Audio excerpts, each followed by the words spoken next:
Kahit hindi yun ang tinatakda ng Magna Carta for Public School Teachers. Putol po tayo sa nangyayari na umaabot sa 7 hanggang 8 ang load ng mga teacher sa isang araw.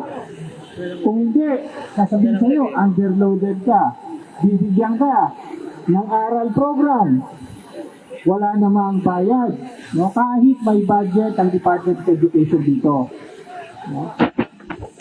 Kaisa nyo rin po Teachers Party sa laban natin para mapondohan ng sapat ang inyong promotion. Deserve po ninyo na ma-promote sa mga dekada nang nagseservisyo pero teacher 1 pa rin.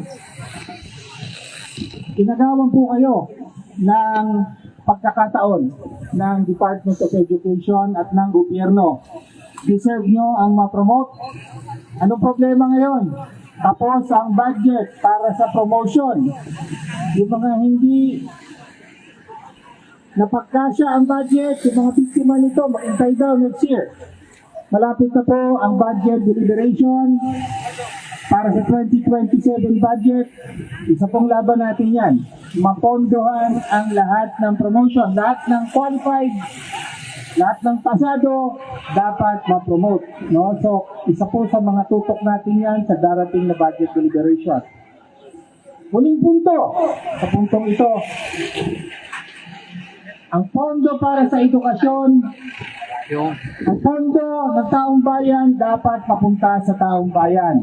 Dapat mapunta sa edukasyon, hindi sa korupsyon. Ngayon po, ongoing, nangyayari ang impeachment trial ng Vice Presidente. Tandaan natin yung Vice Presidente dating kalihim ng Department of Education. Ang isang isyong kinakaharap niya nga ngayon ay ang pagwaldas sa confidential funds ng Department of Education. Huwag natin kalimutan yan. Pondo yan para sa inyo, para sa ating mga paaralan. Anong ginawa? Binigay kay Mary Grace Piatos. No, anong kinalaman? Dito, junior, ay inilusot ko ang sarili mo. Diba? O, alam ng lahat, hindi patas yun. Walang tunay na accountability pag ganon. No, kaya narito po tayo para muli paglaban lahat ng sangkot.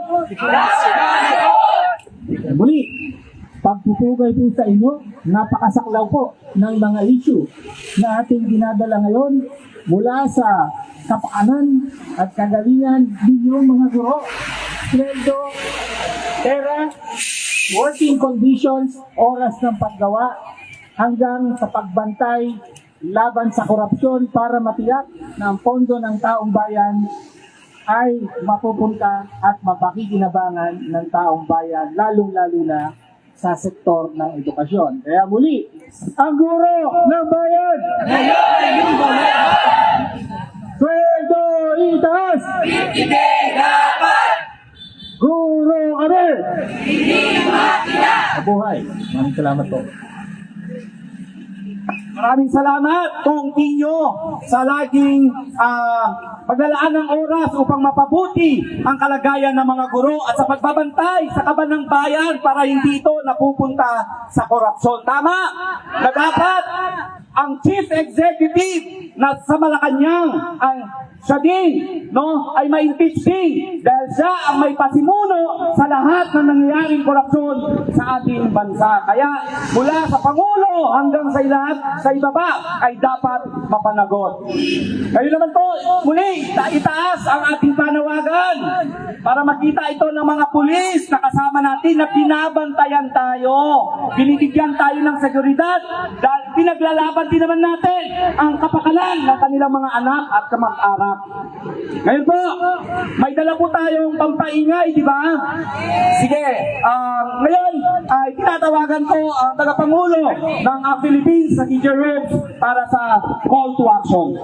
Ang guro ng bayan! Ngayon ay lumalaban! Ngayon ay lumalaban! Ang guro ng bayan! Isang taas ka lang pagpupugay po sa ating mga guro at kawali. Taas po natin yung ating mga panawagan. Taas po natin yung ating mga kamao.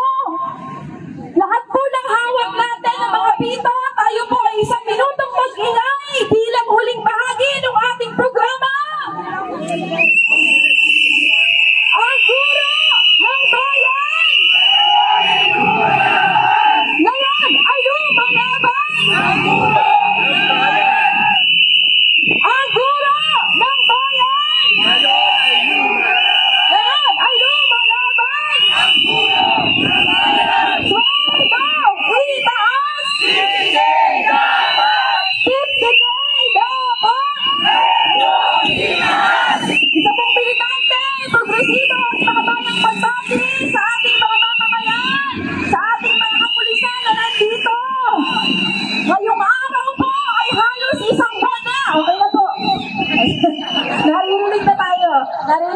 Ngayong araw po ay halos isang buwan na po nang magsimula ang pagbubukas ng bagong school year, bagong school calendar. Pero mga lumang problema ang kinaharap ng ating mga guro ng bayan. Tama po ba? Yung mga nasa harap niyo po ang tinatawag na mga bagong bayani.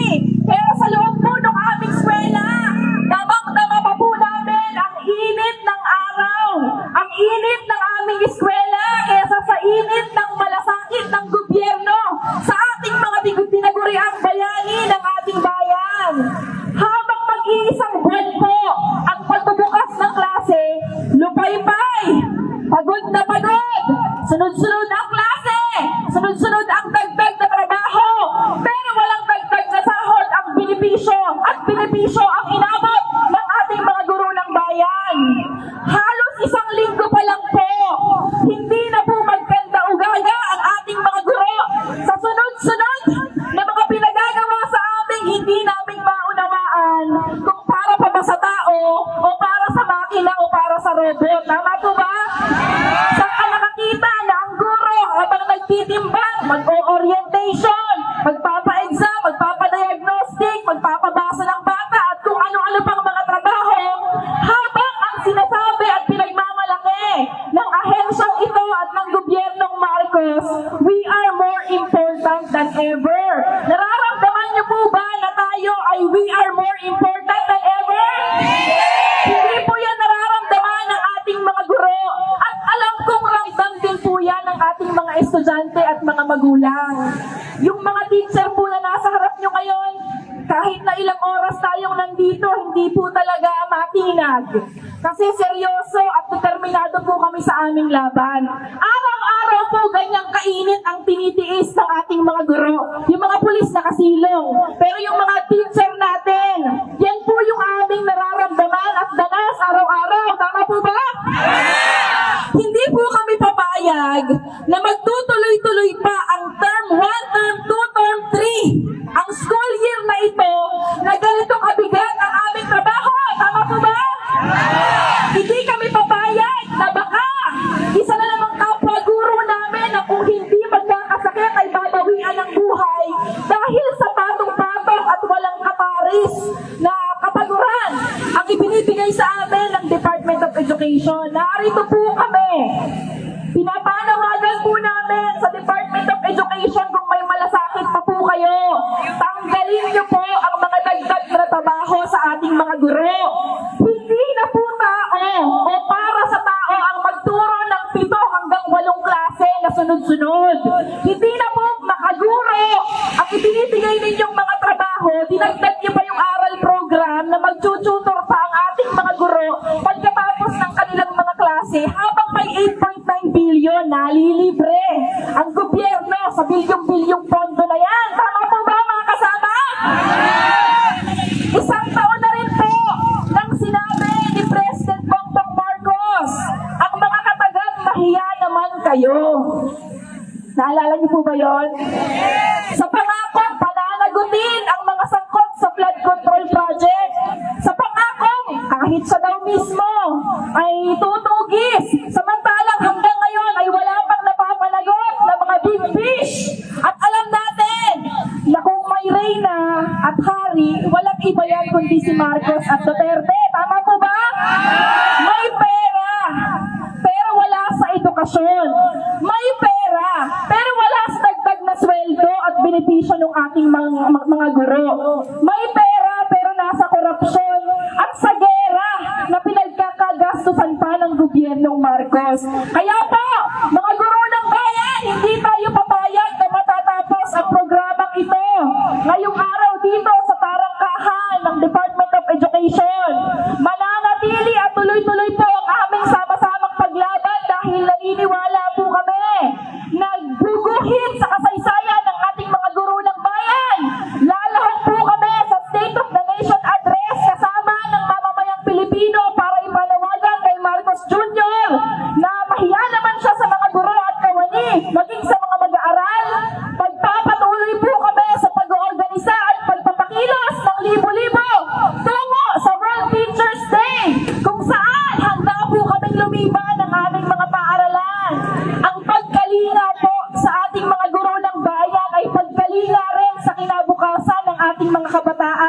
kung ang ating mga guro ay overworked, kung ang ating mga guro ay underpaid, kung ang ating mga guro ay sinasabing underload pa nga, inaatake pa, pinagbabawalan pa po kaming magsalita, tila may gag order ang ahensang ito sa mga katulad namin nagsasalita ng mga katotohanan at realidad lang sa pamamagitan ng DepEd Order 7, Series of 2026. Hindi na po binibigyan ng pagkakataon ng ating mga guro ng bayan na ipanawagan at sabihin ng katotohanan sa mamamayang Pilipino. Pero natatakot ba tayo, mga kasama?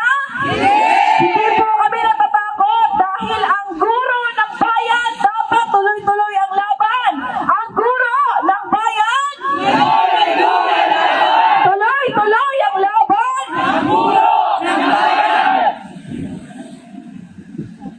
Maraming salamat, Teacher Ruby, ang tagapangulo ng ACT Philippines.